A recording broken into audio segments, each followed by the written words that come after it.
उसको छोड़ के तुम उसको पकड़ रहे हो जिसके कारण ये जिंदा है। यानी तुम अपनी आत्मा में आ रहे हो और वो तो है ही जिंदा, उसका स्वरूप ही आनंद है, इसीलिए बोलते हैं सतचित आनंद। लेकिन लोग इसको समझ नहीं पाते, वो सोचते हैं किसी भगवान का नाम है तो जयकारे लगाते हैं, जय सच्चिदानंद जय सच्चिदानंद। अरे भैया जय सच्चिदानंद नहीं है वो है सत्यचित आनंद। जब आत्म रूपी सत्य के साथ तुम्हारा चित लग जाए, शब्द गुरु चित चेला रे, तो जब आत्म स्वरूप के साथ तुम्हारा चित लग जाए तब जो आनंद प्राप्त होता है उसको चित आनंद कहते हैं। ये किसी भगवान का नाम नहीं है, इस गलत ना। तो इसी को समझना है, आत्म ज्ञान में रमण करना है, यही जगह यही कबीर साहब समझाते हैं, हर जगह यही बात है, लेकिन कोई समझ नहीं पाता। इसी को साहिब समझा रहे हैं बार बार कि जब तुम्हारे जीवन में भेदी गुरु आ जाता है तो वो सारे भेद समझा देता है, वस्तु का लखाव करता है, वो वस्तु के नाम नहीं जपवाता। वो पानी का लखाव करता है, पानी के नाम नहीं जपवाता कि पानी पानी पानी पानी, जल जल जल जल जल, वाटर वाटर वाटर, नीर नीर, तोय तोय तोय तोय, ना बिल्कुल नहीं। वो कहता है छोड़ इनको और उस अनमोलक वस्तु पानी को पी, भेद प्राप्त कर वो कहां है उस तक पहुंच और पी जा। वही अनमोलक वस्तु है जो मीराबाई को मिली थी। मीराबाई को कोई नाम नहीं दिए जपने के लिए रविदास जी ने, मीराबाई को गई वस्तु तो उसके पास थी, उस वस्तु का ज्ञान दिया गया, क्योंकि पहले वो वस्तु कृष्ण जी की मूर्ति को समझ बैठी थी कि कृष्ण जी की मूर्ति भगवान है, मूर्ति लेके घूमती थी। जी ने समझाया कि बेटी तूने भगवान को पकड़ा है, तू उसको ले लेके घूम रही है, एक दिन जब तेरे प्राण निकलेंगे तो ये तेरा भगवान जो तूने पकड़ा है तेरे हाथों से छूट जाएगा। बड़ी चिंता में आ गई, कहती है फिर क्या करें महाराज जी। तब उन्होंने कहा कि ऐसा भगवान देख जिसको तू ना पकड़े वो तुझे दे, तब तू कभी नहीं छूटे। तब उसने पूछा कि अब कैसे करें, क्या करें। तब उसको आत्म किया गया, समझाया गया कि लो चुंबक की प्रीत ज्यों तो लेती उठाए, ऐसा शब्द कबीर का काल छुड़ाए। जब वो परमात्मा तुम्हें पकड़ लेगा तो कोई छुड़ा नहीं सकता। तब वो वस्तु, अनमोलक वस्तु का ज्ञान मीरा को दिया गया तो मीरा नाच उठी और क्या बोली, वस्तु अमोलक दी मेरे सतगुरु, कृपा कर अपनायो, पायो मैं नाम रतन धन पायो। नाम रतन यानी मुझे रतन दिया, रतन का नाम नहीं दिया। नाम खुद एक रतन है, उसे नाम कह लो, उसे शब्द कह लो, उसे वस्तु कह लो, उसे आत्मा कह लो, एक ही बात है। लेकिन उसे नाम बोला जाता है, क्यों? क्योंकि वही असली नाम है। बाकी जितने हमारे नाम हैं ये नकली नाम है। आत्मा का नाम भी नाम है और आपके शरीर के नाम भी नाम है। शरीर देख के पहचान रहे हो ना, विजय बैठा है, कमला बैठी है, सुरेश बैठा है, किसको देख के पहचान रहे हो? शरीर को देख के। तो शरीर का भी एक नाम है और आत्मा का भी एक नाम है। शरीर के नाम झूठे हैं, आत्मा का नाम सच्चा है। इसलिए शरीर नाम को असत्य नाम, कृत्रिम नाम, नकली नाम, अखरी नाम बोला जाता है और आत्मा के नाम को नाम बोला जाता है।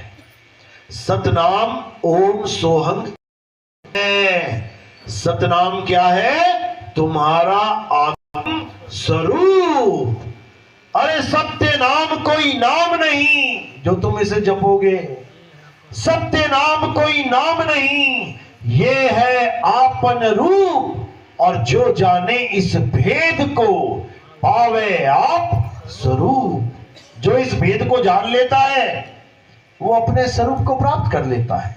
और जो अपने स्वरूप को प्राप्त कर लेता है वो सबके स्वरूप को जान जाता है। वो सबको जान जाता है कि सामने कौन बैठा है। वो शरीर नहीं देखता, फिर उसको घट घट में राम दिखाई देता है। तुझ में राम, मुझ में राम, अरे सब में राम समाया, और सबसे कर लो प्रेम, जगत में कोई नहीं पराया। हिंदू मुसलमान की, ऊंच नीच की ये कोई झगड़ा ही नहीं रह जाता, फिर बात ही नहीं रह जाती। कोई ऊंच नहीं, कोई नीच नहीं, सब परमात्मा के बच्चे हैं, सब मालिक के अंश हैं। लेकिन ये जात पात धर्म भेद में, यानी 52 अक्षरों के चक्कर में आके, ये 52 अक्षरों से बना है सारा कुछ। अगर काका गागा ना होती, पापा बा यारा लावा शाह ना होता, तो फिर ब्राह्मण का बा कहां आता, क्षत्रिय का शाह कहां से आता, वैश्य का वाह कहां से आता, शूद्र का से आता, हिंदू का हा कहां से आता, मुसलमान का मां कहां से, ईसाई का ई कहां से आता, सिख का सा कहां से आता। ये कोई नाम होता ही नहीं। लेकिन फिर भी हम होते। अगर हमारे नाम ना होते तो हम ना होते क्या? बच्चे तो बिना नाम के पैदा होते हैं। बच्चे पैदा होते हैं बिना नाम के, तब उनको नाम दिया जाता है। कौन देता है? माँ बाप देते हैं। क्यों दे पाते हैं?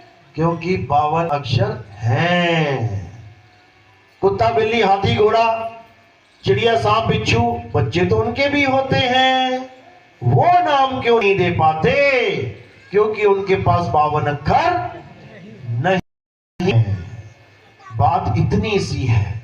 जब 52 अक्षर नहीं तो मेरा नाम तेरा नाम नहीं, तेरी जात मेरी जात नहीं, तेरा धर्म मेरा धर्म नहीं, तेरा देश मेरा देश नहीं, तेरा भगवान मेरा भगवान भी नहीं। भगवान भी नहीं, उसके नाम नहीं। भगवान क्यों नहीं? परमात्मा तो हमेशा है, लेकिन उसके नाम ना होते, अगर ये 52 अक्षर ना होते, फिर सब बिना 52 के ही परमात्मा को याद कर रहे होते। और याद करने को ही सिमरन कहते हैं। बिना 52 अक्षरों के आप परमात्मा को याद कर सकते हो, लेकिन बिना 52 अक्षर के आप परमात्मा का नाम नहीं जप सकते।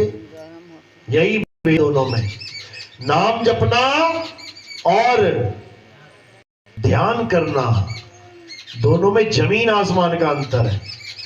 क्या करना है? हमने सिमरन करना है, आप नहीं करना। ना मैं जप में, ना मैं तप में, ना एकांत निवास में। अब ये जपना छोड़ो और परमात्मा के नाम का सिमरन करो। एक को सिमरो नानका, जो जल थल रहा समाए, और वाही को क्यों सिमरिए, जो जम्मे ते मर जाए। जो पैदा हो जाता है, मर जाता है, उसका सिमरन क्या करोगे भाई? उसको सिमरो जो एक रस रहता है। नाम सिमर पछताएगा मन, नाम सिमर पछताएगा। पापी जियरा लोभ करत है, अंतकाल उठ जाएगा। मन नाम करत, मन सिमरन कर पछताएगा, नाम सिमर पछताएगा। तो ये सिमरन की बात है सारी। लेकिन बहुत से गुरुओं ने इस जीव को बांध दिया, 52 अक्षरों के साथ बांध दिया। अब साहिब क्या कह रहे हैं कि काल के दूत आएंगे, सबसे बड़ा जाल बिछाएंगे। सबसे बड़ा जाल 52 अक्षरों का जाल है, और 52 अक्षरों में फंस जाएंगे, वो काल के जाल में अटक जाएंगे। जिसके लिए बोला 52 अक्षर जो भी तुम्हें जाए, वही काल का दूत है। जो नर 52 के फेरा, सो नर जानो काल का। जब 52 का टूटे डोरा, सहजे छूटे काल झकोरा। अरे फिर नहीं आए, फिर नहीं जाए, सार शब्द में रहे समाये। सार शब्द रूपी परमात्मा में रहोगे। कौन रहेगा वहां पे? हमारी सूरत। अरे जाप मरे, अजपा मरे, अनहद भी मर जाए और सुरत समाए शब्द में, वाको काल ना खाए। अब काल से बचने का एक ही तरीका है, सार शब्द को जान लो। और वो सार शब्द कोई लेने देने की चीज नहीं है, वो सार शब्द तुम्हारा आत्म स्वरूप है। सार शब्द सबके साथ है, नर नारी और कीट पतंगा, सार शब्द सब ही के संगा, सबके साथ है वो। हर किरण के साथ सूर्य है, कोई किरण सूर्य से अलग नहीं है। देख लो, सूर्य से ही किरण आ रही है और धरती तक पहुंच रही है, सूर्य के साथ कनेक्ट है, बस धरती को पकड़ के बैठ गई है, इसलिए अटकी पड़ी है। अब धरती को छोड़ना है, एक छुड़ाए, और सूरज को लखना है, एक लखाए, तब प्राणी घर को जाए। बस उलट जाना है, वहां से आई और यहां अटक गई, बस उलटना है। उलट समानी आप में और प्रगटी ज्योति अनंत, साहिब सेवक एक संग, खेले सदा बसंत। अब बस इतना जानना है। तो काल जाल से बचने का एक ही मंत्र है, और वो मंत्र है आत्म ज्ञान। जल में मीन प्यासी, मुझे देखत आवे हासी, आत्म ज्ञान बिना नर भटके। कभी काबा कभी काशी, कभी काबा भटक रहे हो, कभी काशी भटक रहे हो। कोई कहीं भटक रहा है, कोई कहीं भटक रहा है, और जहां जाना है वहां जा नहीं रहा, क्योंकि गुरु नहीं मिल रहा। वस्तु लखाने वाला गुरु नहीं मिल रहा। वस्तु कैसे लागे हाथ, वस्तु कहीं ढूंढे कहीं, कैसे लागे हाथ। अगुप्त वस्तु तब मिले, भेदी लीजिए साथ। भेदी लीना साथ में, दीनी वस्तु लखाए। और कोटि जन्म का पंथ था, पल में पहुंचा जाए। करोड़ों जन्म लग जाते पहुंचने में, लेकिन ऐसा मालिक ने दया दी कि भेदी गुरु मिल गया, उसने तुम्हारी सुरता को वापस उसी शब्द में लगा दिया जहां से ये बिछड़ी थी। और कुछ नहीं करना, आठों पैर एक ही काम करना है, सिमरन करना है, याद करना है। कैसे याद करना है? जैसे पनिहारिन अपने घड़े को याद करती है। जब पानी भर के लेके जाती है वो, 24 घंटे का भी सफर हो तो कितनी देर ध्यान रखेगी मटके में? 24 घंटे। 24 घंटे का खेल है ये नहीं है कि 2 घंटा सिमरन करो जी परमात्मा खुश हो जाएंगे, कि 3 घंटा सिमरन कर लिया, 6 घंटा 8 घंटा बैठ गए परमात्मा याद में, तब भी परमात्मा वाला पलड़ा कम रहेगा, हल्का रहेगा। भारी कौन सा रहेगा? दुनियावी। 2 घंटे मालिक को याद किया तो 22 घंटे दुनिया को याद किया, तो कौन आएगा? दुनिया ही आएगी लेने, ध्यान दुनिया में फंसेगा। 8 घंटा मालिक को याद किया और 16 घंटा दुनिया को, कौन आएगा? दुनिया ही आएगी याद। 23 घंटा भी अगर तुम परमात्मा का नाम जपोगे तब भी तुम्हारा कुछ नहीं होने वाला, क्योंकि तुमने उसको जपा है, सिमरन नहीं किया। तो यहां पर खेल है सिमरन का, और सिमरन 8 पहर करना है। 8 पहर। सूरत फंसी संसार में, तासे पड़ गई दूर, सूरत बांध स्थिर करो, 8 पहर हुजूर।